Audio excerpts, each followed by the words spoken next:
भगवत कृपा से आज हम भगवत प्रेमियों को समझाना चाहते हैं कि पंच तत्व कैसे उत्पत्ति हुई, कैसे ये स्थित हैं और कैसे ये वापस विलय होते हैं। ये तीनों रहस्य समझना जरूरी है, क्योंकि सृष्टि क्रम में जब चलते हैं तो सबसे पहले हमको पंच तत्व ही दिखाई देते हैं। और पंच तत्व से क्या है कि ये ब्रह्मांड बना हुआ है, तो इनकी जानकारी होना, इनके सिद्धांत को समझना ये जरूरी है, क्योंकि इन पंच तत्वों से ही हमारे शरीर की भी रचना हुआ है। तो जब पहले हम इन पंच तत्वों के बारे में जानेंगे, सर्वप्रथम जिस समय कुछ भी नहीं था, सृष्टि नाम की कोई चीज ही नहीं थी, मानी वहां द्वैत था ही नहीं। परमात्मा जब सृष्टि को समेट कर सोता है अपनी निद्रा में, मतलब अपने विश्राम में जाता है, मानी भगवान अपने में ही एकत्व वाले पद्धति में जब रहता है, उस समय सृष्टि नहीं रहती है। एकत्व का मतलब मानी एकमात्र परमात्मा ही रहता है और दूसरा कोई नहीं, वहां कोई दूसरा रहता ही नहीं है।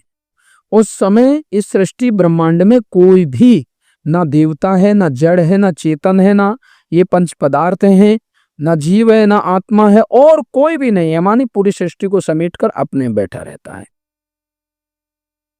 उस समय जब भगवान संकल्प करता है, ये भी सृष्टि क्रम से ही चलेगा, तो उसमें से परमात्मा में से ही, क्योंकि अलग से कोई है ही नहीं कोई चीज, तो परमात्मा के संकल्प जब उठता है तो उसी संकल्प से क्या है कि भगवान से एक शब्द छिटकता है, जो शब्द जड़ चेतन दोनों ही उसमें रहते हैं, जड़ शक्ति भी और चेतन सत्ता भी। शक्ति और सत्ता दोनों मिलकर उस शब्द में रहते हैं, मानी परमात्मा से छिटकता है, एक शब्द ही छिटकता है। उसे प्रथम शक्ति या आदि शक्ति, मानी शुरुआत की शक्ति, आदि शक्ति कहते हैं। अव्यक्त मूल प्रकृति महामाया भी कहते हैं। अव्यक्त मूल प्रकृति भी है वे, जो परमात्मा से छिटकी थी। अब हमें जड़ भी है, चेतन भी है, सत्ता भी है, शक्ति है। वो कहां से निकली? परमात्मा से। अब परमात्मा से निकली तो क्या हुआ कि बहुत समय तक वे शब्द शून्य आकाश में रहा, स्थित रहा।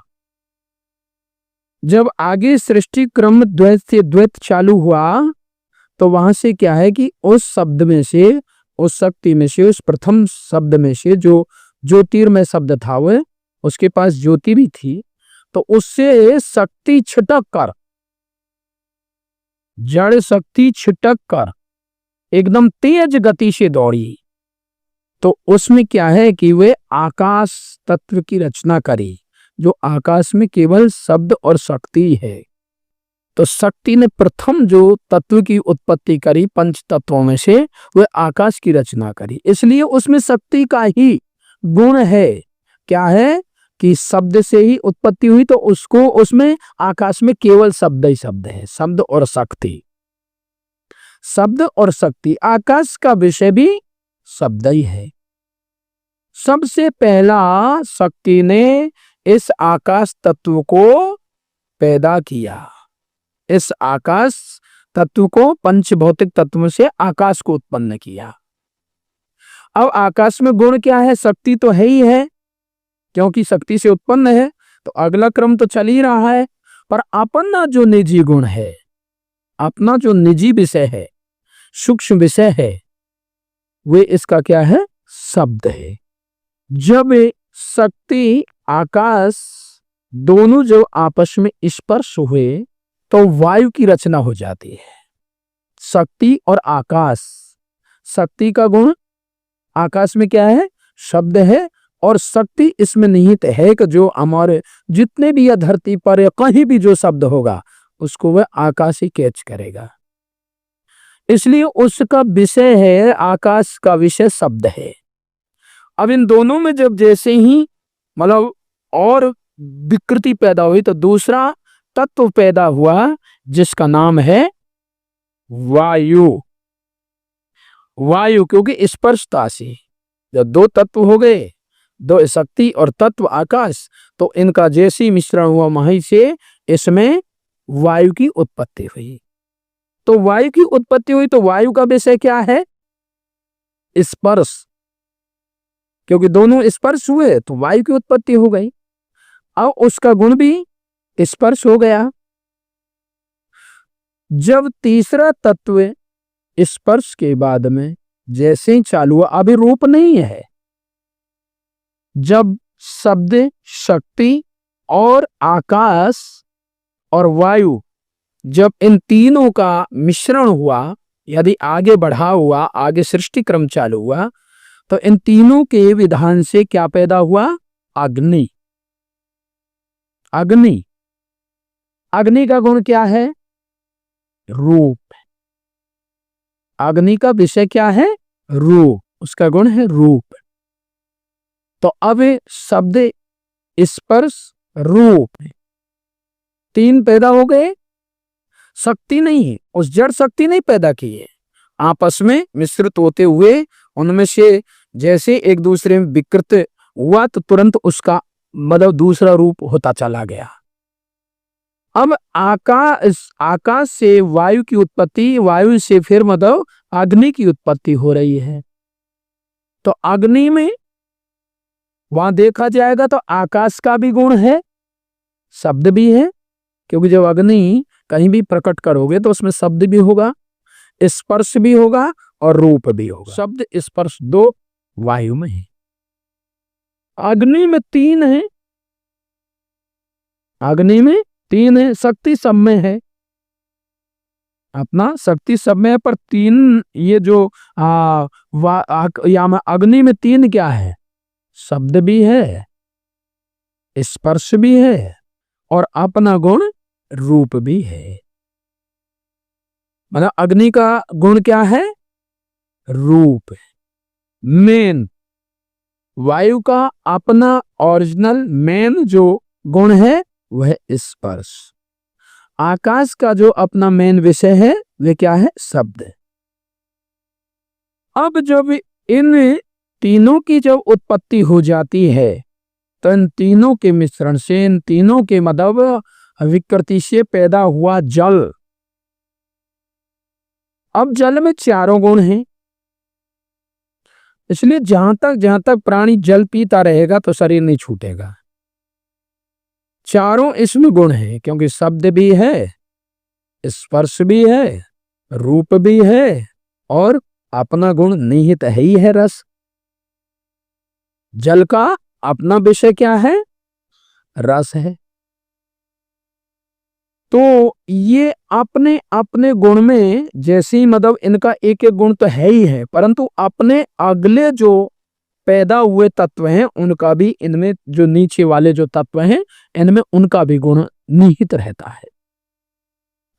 अब इन चारों का जब मिश्रण हुआ, चारों पैदा हो गए, तो चारों के जब मिश्रण से आगे जो पैदा हुआ है, चारों के मिलन से जो पैदा हुआ है, उसका नाम है थल, पृथ्वी।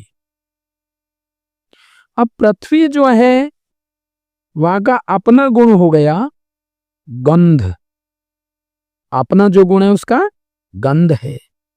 अब गंध में जैसे दुर्गंध है, सुगंध है, परंतु इसका असली है गंध।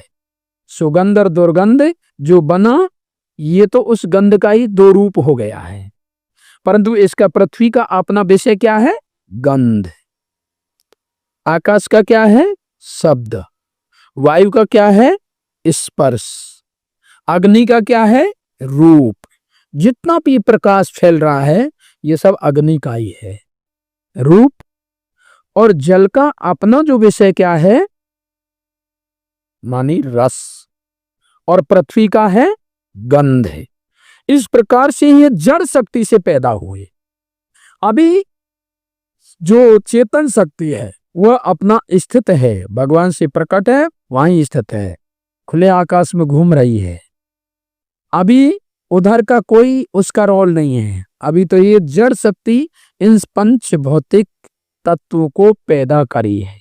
ये वो शक्ति जैसी दौड़ी है ना, तो तेज दौड़ने मर वो जो ज्योति के कण हैं वे मतलब तार के रूप में उससे छिटकने लगे, बहुत तेजी से छिटकने लगे। कितने तार छिटके हैं, वो तारे ही फिर घूमते हुए अपनी आकृति लिए, उन्हीं का नाम तारा कहा गया है। कितने कितने बड़े बड़े, कितने छोटे छोटे तारे इस मतलब एक आकाश गंगा में पड़े हैं। तो वह आकाश गंगा में बीचों बीच में जो वो रास्ता जा रहा ना, वे उस शक्ति का रास्ता है। मानी शक्ति दौड़ी थी और शक्ति दौड़कर अपना इसको पूरा करके, पांचों तत्वों को पूरा करके वे अपना काम पूरा कर देती है। अब क्या होता है कि सृष्टि क्रम रचना चालू हो गया। अब सृष्टि चालू जब हो गया तो अब यह रचना से तो कुछ प्रयोजन नहीं हो पा रहा है। अब इसको पैदा करने वाला कौन था? तो भगवान। भगवान के संकल्प से, जो भगवान से एक शक्ति निकली, वो जड़ चेतन से युक्त थी, ज्योतिर्मय थी। वो प्रथम जो पैदा हुआ, इसीलिए उसे आदि कहा, उसे अव्यक्त मूल प्रकृति भी कहा है, उसे महामाया भी कहा है। वहां में दोनों था, जड़ और चेतन दोनों ही था। अब क्या होता है भगवत कृपा से, जब ये रचना हो जाती है, ये तो उत्पत्ति क्रम है, जैसे उत्पत्ति क्रम है। अब इसका समय के अंतर्गत ये बांध दिया है। ये ब्रह्मांड जो बना है पंच भौतिक तत्वों से, ये भगवान ने स्थित रखा काल के अंतर्गत। मानी सबकी अवधि है ना, सबकी अवधि हो गई कि कितनी अवधि है, सब सृष्टि प्रलय कब होगी, तो उसका मतलब काल क्रम में जब आप चलेंगे तब इसका भेद आएगा कि इतने दिनों तक इसको स्थिर रहना है। हाँ, इसका रूप परिवर्तन होता रहता है, रूप परिवर्तन होता है, क्षण क्षण में रूप परिवर्तन होता है।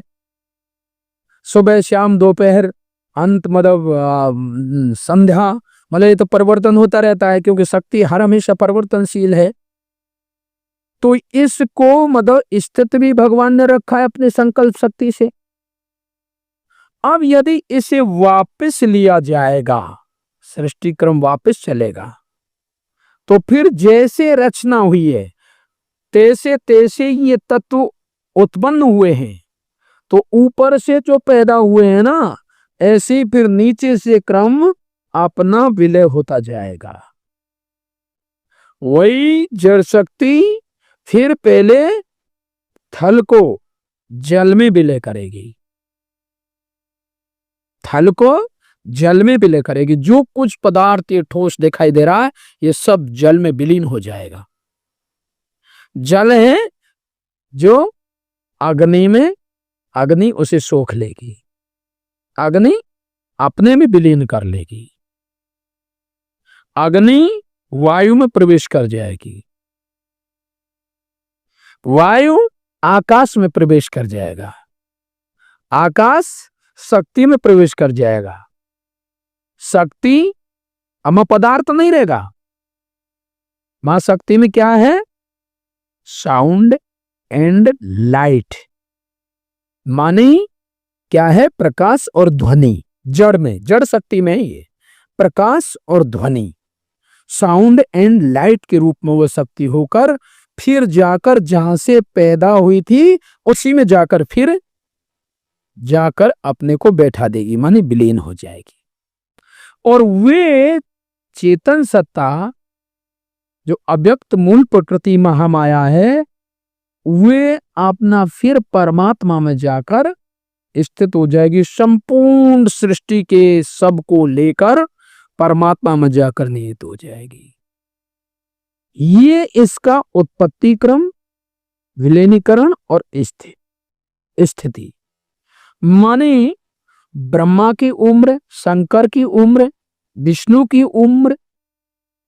जब हम उम्र का मानी क्या है कि आपके काल का जब वर्णन करने लगेंगे, किसी दिन काल का वर्णन करेंगे कि काल की गणना कैसे है, तो तब इसमें वर्णन आएगा कि आपकी इस सृष्टि का समय विलीन होने का कितना है, ये कितने समय तक फिर उसमें रहती है, फिर इसकी उत्पत्ति कैसे होती है, फिर यही क्रम बार बार सृष्टि का रचना और सृष्टि का विलीनीकरण और सृष्टि की स्थिति परमात्मा के संकल्प शक्ति से, शक्ति के द्वारा पैदा होती है और फिर उसी शक्ति के द्वारा वापस उसमें विलीन हो जाती है और काल की गणना के अंतर्गत ये अपना स्थित रहती है परमात्मा की कृपा से। इस प्रकार से सृष्टि की रचना और ये पंच भौतिक तत्वों की पैदाइश होती है। यदि इसमें और कोई प्रश्न बन रहा है तो उसको आगे के क्रम में लिया जाए, क्योंकि जड़ शक्ति इन पंच तत्वों को पैदा करती है। अब इन पंच तत्वों से ही हमारे शरीरों की रचना होती है, जितने भी इस धरती पर शरीर हैं जो सब इसी से होती है। तो इस चैप्टर को हम अगले क्रम में लेंगे कि शरीर की रचना कैसे हुई, कौन सा तत्व ने कहाँ हमारे इस शरीर में विभाग खोला है और कैसे पिंड और ब्रह्मांड का संतुलन बना रहता है। प्रेम से बोलिए सदगुरुदेव जी महाराज जी की जय, परम पिता परमेश्वर की जय, आनंद कंद लीलाधारी प्रभु सदानंद जी मनमोहन भगवान की जय।